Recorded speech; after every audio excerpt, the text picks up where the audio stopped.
how can I change a belief? And we say, you don't have to change a belief. You just have to activate one that matches. Every thought that has ever been thought, you still have vibrational access to. You just have to get somewhere in the vibrational vicinity of it.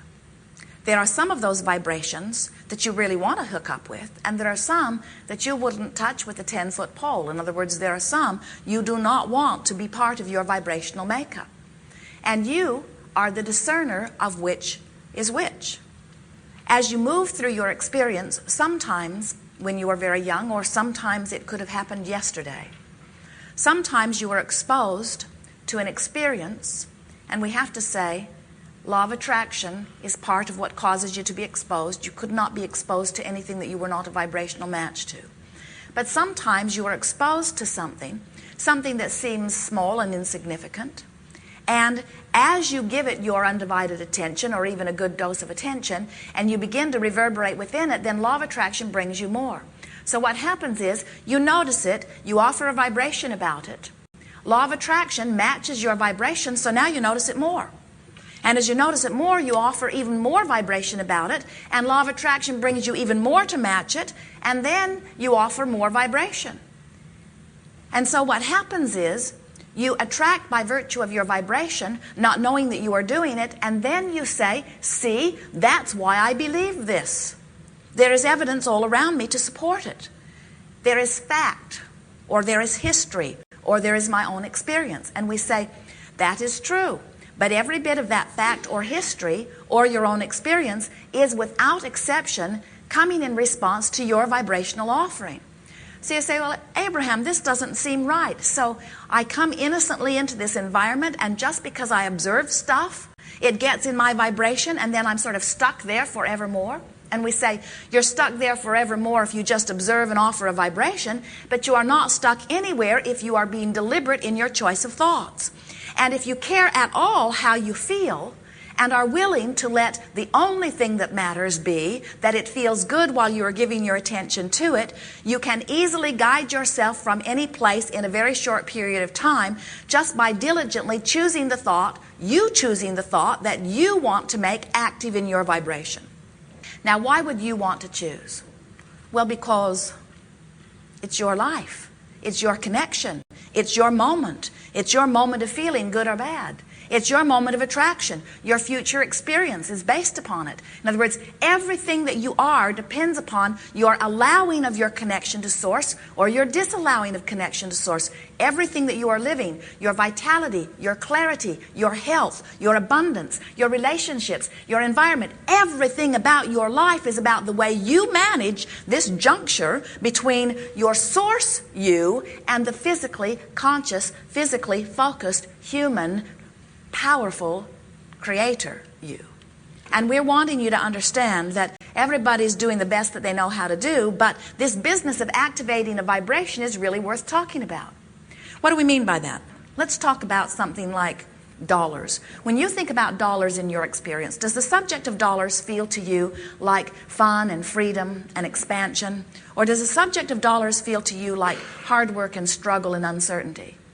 You can tell where it is. Sometimes people say, well, it's some of all of that. And we say, well, if it's some of all of it, that's good, because that means you do have the ability to choose.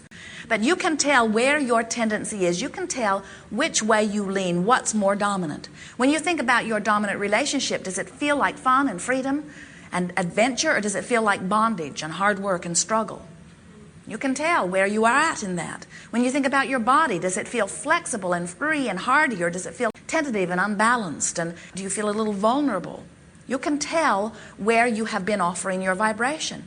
So what we're suggesting is the reason that you lean one way or the other is because you've been activating on a more regular basis one way or the other. Now, what is an activated thought? An activated thought is a thought you're thinking. It's a thought that you're thinking, and more importantly, it's a thought that you're thinking and feeling too. In other words, a thought that does not evoke any feeling, while it is active, is not a very important active thought. But a thought that makes you feel is a really active thought. So as you have activated a thought and it feels good, we say, keep doing it, because it can only serve you in a positive way. But if you've activated a thought that does not feel good, we say, important to deactivate it. Because as long as it's active, you are using it as your resistor, and you are not allowing the well-being that would be there if you weren't doing that thing you're doing that's got yourself riled up in this negative place. So how do you deactivate a thought? Well, there's the rub. You cannot deactivate a thought.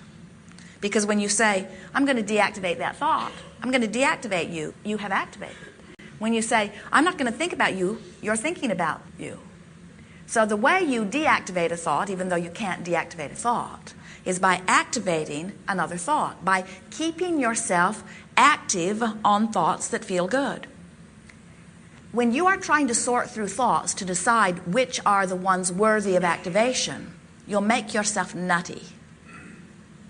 When you are reaching for feelings that feel good, it's easy. So as you are moving through your day-to-day experience, and your mantra is, nothing is more important than I feel good today, no matter where I'm going, no matter what I'm doing, no matter who I'm doing it with, it is my dominant intent to look for that which feels good. When you're looking for that that feels good, now you are looking for that which will activate within you a vibration of attraction that will allow the well-being that you deserve and want so much. So when we talk about allowing, what are we talking about allowing? What are you allowing? You're allowing your connection with all that is good. You're allowing abundance and well-being. You're allowing clarity. You're allowing things that please you when they come. So is there a source of good and a source of bad? No. There is only a source of good, which sometimes you allow and sometimes you don't. But when you're not allowing wellness, what do you end up with? Something that feels bad. So you begin to assume that there is this source of bad stuff that slithers around and jumps into bodies, and you give it all kinds of reasons for being able to do that as you look in your test tubes and you study your biology and you explain why it is that you are declining. And we say the only reason that anyone for any period of time does not thrive is because they are holding themselves in a place where they are vibrationally disallowing the well-being that would be there otherwise. So what happens over time is you'll have an experience with someone. It will get your attention. You will talk about it. You will experience it. You'll talk to others about it. You get it going pretty strong in your vibration. Then you have a sort of upheaval where the whole thing breaks apart. You move into another phase of your life, still sort of reeling from having had this experience, usually still talking about it, still remembering it. It's good dinner time conversation. It's good at parties. It's always fun to explain, to justify your existence by explaining that. And then, because you keep it active in your vibration, you attract it again. And when you attract it again, now it gets your attention until it doesn't take very many cycles of your life before you have some pretty strong impressions that are affecting you in a pretty powerful way. And then you sit here in the hot seat and you say to us, Abraham, I'm wanting to do something about my core beliefs. And we say, your core beliefs, those beliefs that you came from source energy with are about thriving. They are about clarity. They are about empowerment. They're about your worthiness and your value. Your core beliefs are not about those deficient things. You pick those up along your physical trail. And we are not here to get you to perform surgery to get rid of them. We're here to entice you to some other thoughts, distracting thoughts, activating thoughts that you practice, and as you practice those thoughts, they will become more dominant in your experience. And as they are more dominant in your experience, everything in your experience shifts.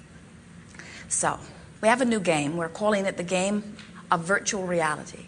And this is a game of visualization, but it is different from other games of visualization you may have played, because this game has a singular purpose, and that is that you can choose the vibration that is dominant within you. Wouldn't you like to choose? Wouldn't you rather choose where you're vibrating rather than having had some incident that happened that didn't really have anything to do with you?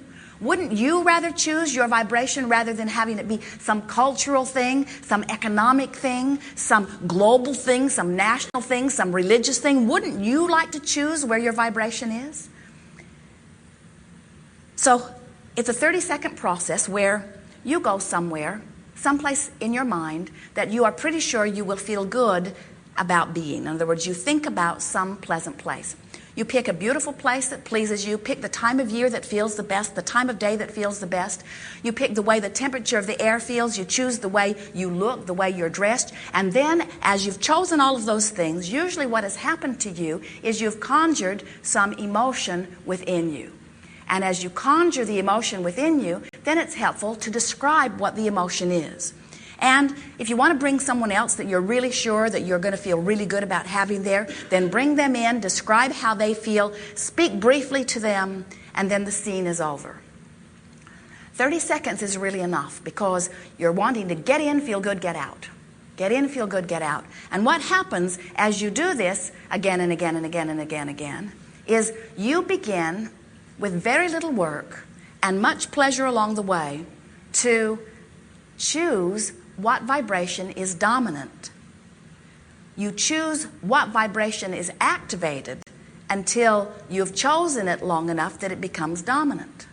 So what we are suggesting is if a handful of times every day you take 30 seconds and deliberately go someplace to activate something else, doesn't it please you, the idea of you activating in you something that will serve you? And it doesn't take very much deliberate activation of what feels good before you begin to reverberate there. And when you begin to reverberate just a little bit different than you were, then thoughts that used to occur to you occur less frequently.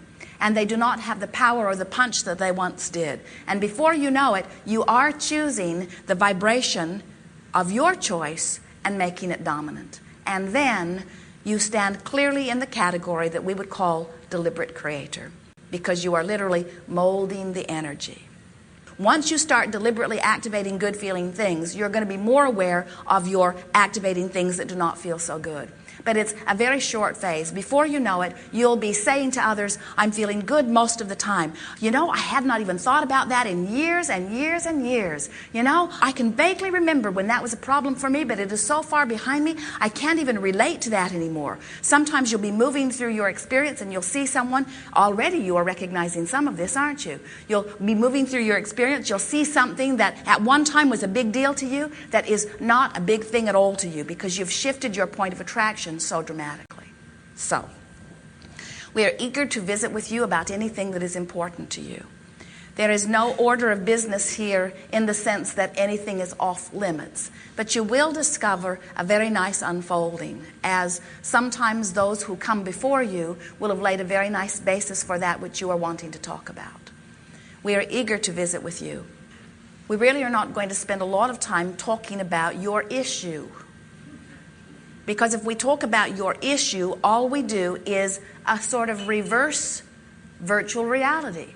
All we do is practice where you already are and cause that to be your stronger point of attraction.